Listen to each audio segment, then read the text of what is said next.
Hey everyone! Welcome back to CT Academy. Today we're talking about something every AI developer needs to know: risk management in AI. First things first, what's a risk? A risk is anything that could go wrong.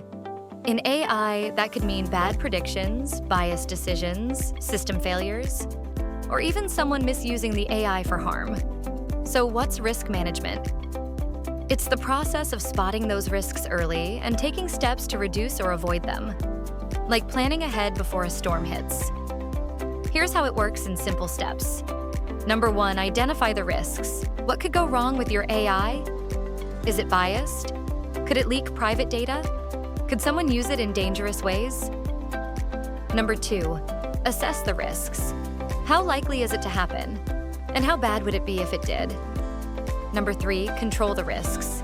This is where we mitigate risk, which means reducing the chances or impact. Example: if an AI can be biased in hiring, train it with diverse and fair data, or add human review to catch mistakes. Number 4, monitor and review. Even after launch, keep checking in. AI can drift or change over time, especially with new data. And don't forget, regulations and standards matter. There are rules like the EU AI Act and ISO standards that help teams stay ethical, transparent, and legal.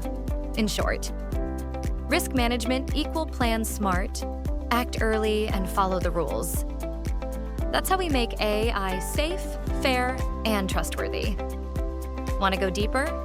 Visit ctglobal.my. Stay smart and see you in the next one.